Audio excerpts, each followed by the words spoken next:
নমস্কার বন্ধুগণ, স্বাতী মণ্ডলের ডেলি ব্লগ ভিডিওতে আপনাদের সকলকেই স্বাগত জানাচ্ছি। আশা করি আপনারা ভালো মন্দ মিশিয়ে ভালোই আছেন, আমিও ভালো আছি। চলুন, এখন যে এক টুকরো আকাশ আর ঝলমলে রোদ দেখছেন না, এটি হচ্ছে বিকালের দিকেই রোদের জোরটি দেখুন কেমন। বেশ কয়েকদিন পর আজ সকাল থেকেই যেন ঝলমলে রোদ। ঘুম থেকে উঠেই আজকে রোদ ভরা সকাল দেখেছি। মনটা যেন সকাল থেকে সত্যিই ভালো আছে। চলুন এদিকে মেয়ের অবস্থাটি দেখুন। মেয়ে তো আরাম করে এখন ঘুমাচ্ছে, আর কিছুক্ষণ ঘুমিয়ে নিক। দেখুন জামা কাপড়গুলো সব শুকিয়ে গেছে। অনেকগুলো আজকে কাচা ছিল, 2 বালতির মতো, সবকটাই শুকিয়ে গেছে। তবে চলুন আপনাদেরকে একটু সময়টা দেখাই যে এখন ঠিক কটা বাজে। ওই 4:20 মতো বাজে। আগে আমি জামা কাপড়গুলো গুছিয়ে নেব, তারপরে বিকালের একটু টিফিন করে মেয়েকে খাইয়ে নিয়ে গানের ক্লাসে যাব। চলুন জামা কাপড়গুলো আগে গুছিয়ে নিই। এখন কিন্তু আমাদের সবারই খিদেও পেয়ে গেছে। মেয়েকে বলবো কেন, আমাদেরও খিদে পেয়ে গেছে, কারণ আজকে দুপুর 12টায় না আমরা লাঞ্চ করে নিয়েছি সবাই মিলে। খুব খিদে পেয়েছিল, আর আসলে সকালের দিকে সেরকম কিছু খাওয়া হয়নি, সেই জন্য তাড়াতাড়ি করে রান্না হয়ে গিয়েছিল বলে খেয়ে নিয়েছিলাম। এবং মনে মনে স্থির করেই রেখেছিলাম যে মেয়েকে গানের ক্লাসে নিয়ে যাওয়ার আগে অল্প কিছু টিফিন বানিয়ে আমি তারপরে খাইয়ে দেই, এবার নিজে খেয়েও তারপরে যাব। এদিকে আমার সব জামা কাপড়গুলো ভাঁজ করা হয়ে গেছে, একে একে শোকেসে ঢুকিয়ে দেবো। মেয়ে একটু ঘুমাচ্ছে, ঘুমাক, টিফিনটা বানিয়ে নিই, তারপরে ওকে তুলবো।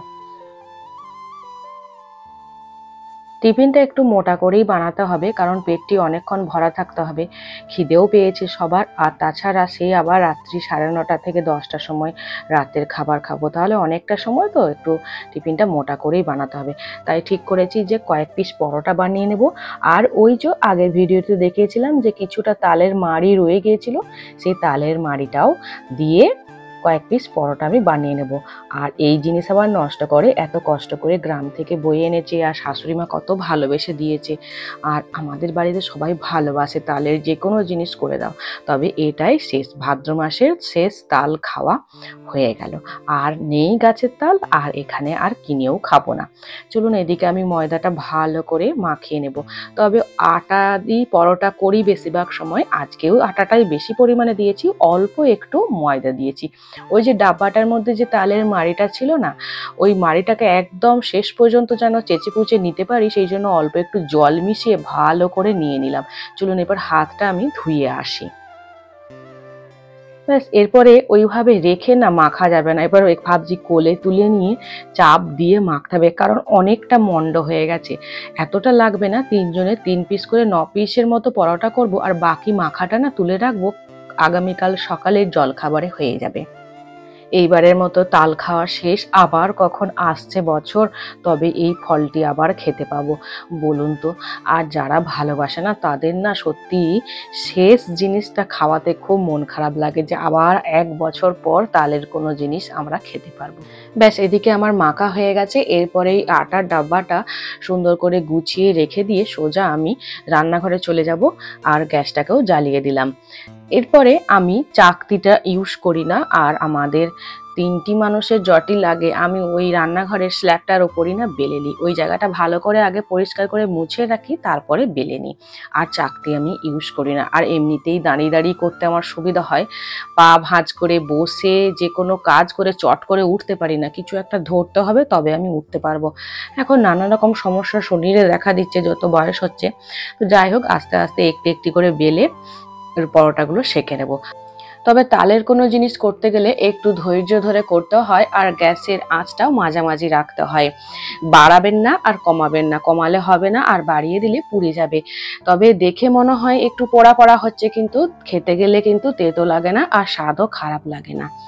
চলুন, আমার একটা বেলা হয়ে গেছে, ওটাকে আমি আস্তে আস্তে করে নিই, ততক্ষণকে আর একটা বেলেও রেখে দিই। আজকে পরোটাটা আমি রুটির মতো গোল গোল করেই বেললাম, তবে গোল একটু আজকে হয়ে গেছে, না হলে আমি রুটি কখনো গোল করে বেলতে পারি না। আমার একটা বিরাট সমস্যা, আর রুটি আমার বেশিরভাগ সময় ফোলে না বলে আমি রুটিটা একটু এড়িয়েই যাই, আমি পরোটা করার চেষ্টা করি। ওপরে একটু অল্প করে তেল ছড়িয়ে দিয়ে ভালো করে এপিট ওপিট চেপে চেপে সেঁকে দিলেই পরোটা আমার হয়ে যায়। পরোটাটাই বেশিরভাগ হয়, লুচিটা কম হয় আর রুটিটা একেবারেই খুব কম হয় বাড়িতে। এখন বাজে ওই ধরুন 4:45টার মতো। এই সময় তালের গন্ধ কিন্তু ঘর থেকে বেরোবে, আর তালের গন্ধ আটকে রাখা যায় না, পাশাপাশি সবাই শুনতে পাবে। আর এই অদিনে অসময়ে তালের গন্ধ বা তালের কোনো জিনিস খেতে কিন্তু ভালোই লাগে, আর তালের গন্ধ যখন তাদের নাকে পৌঁছবে না, তাদের একটু লোভই লাগবে। পরে কিন্তু আমাকে আমার প্রতিবেশী দু একজন জিজ্ঞাসা করেছে, তুমি কি আজকে তালের কিছু করেছো? তার মানে তালের গন্ধ তাদের নাকে গেছে, ওই জন্যই আমি কথাটা এখানে বললাম। 3 জনের 9 পিস পরোটা করব তো একটু সময় লাগছে, হয়ে এসেছে প্রায়, আর 3 পিসের মতো আছে, আর একটা তাওয়াতে দিয়ে দিয়েছি, এক্ষুনি হয়ে যাবে।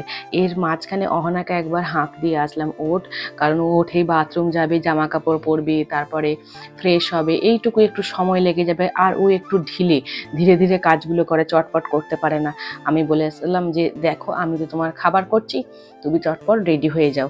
তো ও সেই কথাই শুনি বাথরুমে ঢুকে গেছে। আজকে পরোটাগুলো কিন্তু আমি খুব অল্প তেলে করছি, দেখতেই পাচ্ছেন সাইড থেকে 1 চামচও নয়, ওই হাফ চামচের মতো তেল সাইডে ছড়িয়ে দিলাম। আমি তেল ছাড়াই বেশিরভাগ সময় পরোটাগুলো করি।